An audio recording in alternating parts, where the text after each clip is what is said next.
Uh,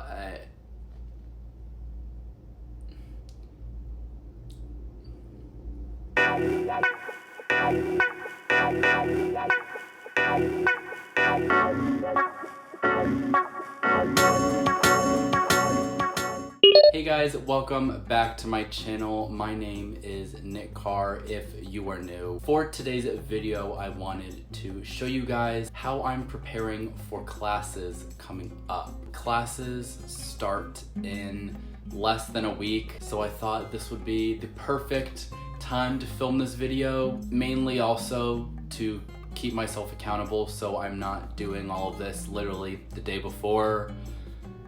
It's happened. It's kind of crazy to think that this is my senior year of college. I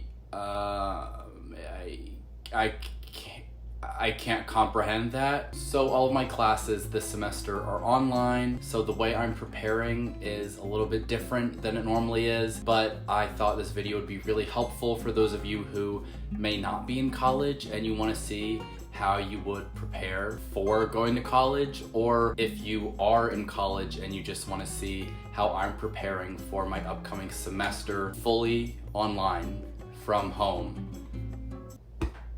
Right here. All right, the first way that I'm going to be preparing for this upcoming semester is by creating a schedule. I'm not saying like registering for classes and creating a schedule that way. I'm meaning like writing it down, having it in front of you so you can see. Normally when my classes are on campus and I am not really using my computer that much and doing more things by hand, I like to use a physical planner to help keep me in track, and that's how I will write down my schedule. Also, during like this first week of class when I would be on campus, I would normally take a screenshot of my weekly schedule and make it my phone wallpaper so I can see which class I have at which time in which location so I don't get lost.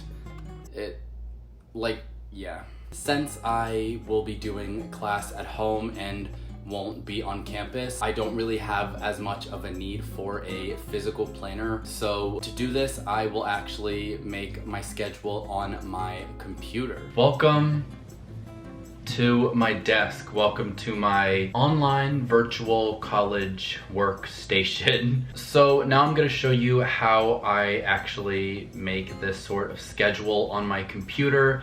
Like I said, since I am not using a physical planner and I'm basically using my laptop for everything, I like to add my schedule onto my desktop as well as the to-do list that I have to do. Alright, so I have my weekly schedule pulled up on my phone and now I'm just gonna write it on my computer. I'm probably gonna slide you guys over and do something. So basically I'm going to open the Sticky Notes app. I know every Mac comes with this.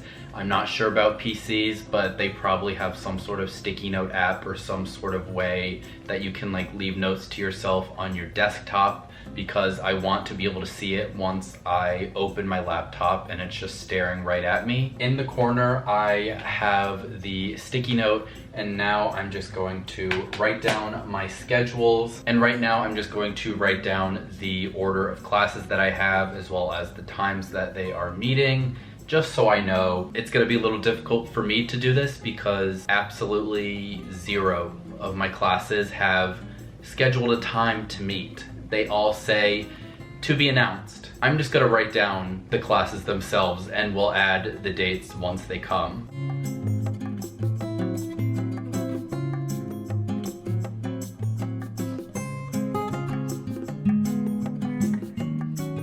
Alright, so now that I have written down all the classes that I'm taking, I'm going to make a second sticky note, and I am basically just gonna have that be my to-do list. Another great option if you have an iPhone and a Mac is to use the Reminders app, because it syncs to both of them. So that way you can set a notification for something that's due and it'll pop up on either one that you're on. I recommend that as well. Alright, so the next way that I will be preparing for the upcoming semester might sound weird, strange, but it is checking my email because I have a lot of emails that I have not checked. So when you go to college, you get an email account associated to your school that you basically use to contact all your teachers, just stay in the loop. I have been doing a terrible job at keeping track of it since being at home over the summer, and now is really the time where I have to be really just checking constantly and being on top of things, because I might be getting information from teachers that I don't want to miss. I just might be getting important announcements that I don't want to miss, and I might be behind on something happening at school and anything. I would say that one of the most important skills that I've learned in college is to really stay on track with your email and be really responsible at making sure that everything is read and you just stay on top of things. Obviously, this summer I haven't been, but it's summer and I don't really need a reason to look at my school email unless the semester's coming up or it is the semester. So now is the perfect time to do that. Let's go to my desk and let's scroll through some emails.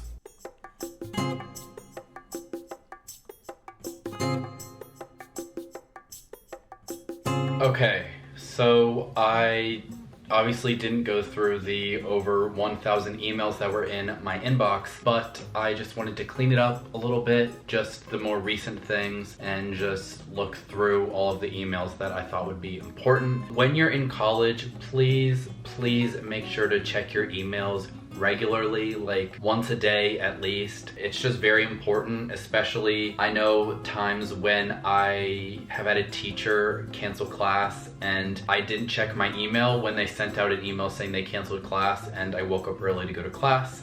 No one was there, and if I checked my email, I would have known. So the more you know. Alright guys, so the third thing that I am going to be doing to prepare for this upcoming semester is ordering textbooks. Yay! So fun, so very fun. No. If you're a college student, or actually I feel like this is sort of a known fact everywhere, college textbooks are a ripoff.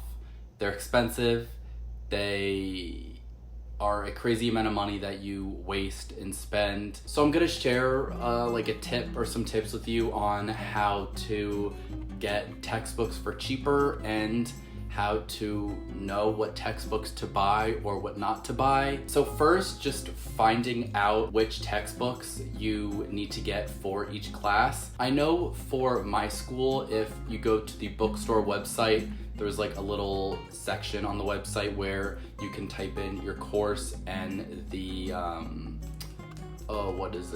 the section, and basically the teacher will have preloaded the book or books that you need to get, and from there I will take that information and go to Amazon or Chegg or another textbook website that is not the school's bookstore website, because that is where it is the most expensive. Of course, there are cases where there's sort of random weird textbooks that, you know, aren't widely used, so the only option is to get it through your school's bookstore, which I have done a few times. But my tip for you is to, like I said, look at Amazon or Chegg. Those are the main websites that come to mind. There are probably more and probably ones that might be better, but I would rent them used. Rent a used textbook. Don't buy a textbook unless you think that you really are going to use it some other time in your college career or just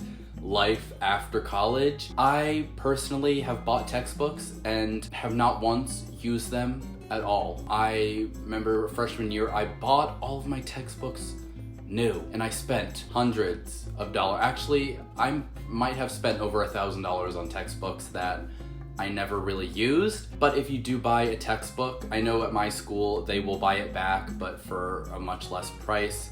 So that's a good way to get some money back. But also I would say, don't waste your money on buying a textbook unless it is really necessary. And to know if it is necessary, this is what I one more tip that I wanted to share with you. So a website that most college students use very frequently, or at least one that I use very frequently, is called Rate My Professor. It is a website where students can rate their professors at each school to see how hard they are, how good of a teacher they are, and just all of these aspects that go into a college professor. They are rated by students and there are reviews. But on a lot of these reviews, it will say if the instructor or the professor requires a textbook. And this came in very handy because I have bought textbooks before and my professor on the first day of class said, "You don't need the textbook, we just have to assign one, it's just school policy."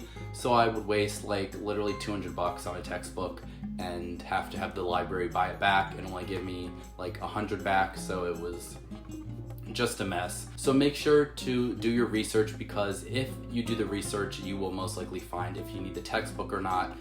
I'm rambling, but if you do need the textbook, like I said, rent it used on Amazon or Chegg or another website, or if you need to get it from your school's bookstore, just rent it used or just do the cheapest option. There's not really a need for a new textbook unless you like want to keep it forever, which if you do. Alright, so the last way that I'm going to be preparing for this semester, or at least the last way that I'm going to tell you guys, I don't know, I probably forgot about something. But the last way that I'm going to be preparing is by buying school supplies. This is sort of the fun part. This part is like fun for me. I love buying school supplies. It just makes me excited for the school year. So since my classes are online, I basically don't need to buy that much, but I wanted to share with you guys what I normally buy for my college semesters besides my textbooks. So again, let's head over to my desk. Let's talk about this. Let's talk school supplies. I made a video a few months ago. It might have honestly been almost a year ago. I made a video telling you guys what is in my college backpack if you want to check it out. Basically, the things that I'm going to say, the school supplies that I need, are very similar to the things that are in that video. First, obviously, I need some notebooks. Notebooks are very important. I like taking all of my notes by hand. That's just how I learn the best. So I would get a one subject notebook for the classes that I don't think I will take a lot of notes in, and in the classes that I know are going to be stressful and hard, and just ones that I know I'll have to take a lot of notes in and be very, you know, on top of it. I will usually get like a 3 subject notebook or just a much bigger notebook, and it's nice to have all that extra room because I will be taking a lot more notes. And to take those notes, I'm gonna need some pens. I like pens. I've probably talked about this before. I like to use different pens, different colored pens when I'm taking notes. It's usually like black and red pens, and I'll just color code things. Everything that I think is important or certain keywords that I need to know, I will write in red. I'm sure most of you do that too. But some good pens, a nice fine tipped pen. There's literally not many things better in this world than a finely tipped pen that just glides very nicely on paper. Honestly, I'm trying to think of more school supplies that I need, and since I'm at home, I don't really need that many school supplies. Maybe a pencil, some index cards if you don't want to use Quizlet or something. Now that I'm at home, I'll probably get them off of Amazon rather than going to Target or Staples or Office Depot or something like that, because it's probably cheaper, to be honest. So those are all the school supplies I need. Thank you for coming to this TED Talk. Alright guys, that was my video on how I am preparing for the upcoming semester, my senior year of college. I can't believe it. I kind of don't want college to be over. I'm having a really good time and I don't want to be an adult. But I hope you guys liked this video. I hope you found it informative. I'm actually really looking forward to this upcoming semester. I'm really excited because I could use some structure in my life since quarantine and COVID and everything. I just really haven't had that much of a routine or daily schedule. So it's gotta be nice getting into the swing of things. If you are new to my channel and you have not already, I would really appreciate it if you would give this video a thumbs up, subscribe to my channel, as well as follow. all the social media links down below. I will see you guys in my next video. Goodbye.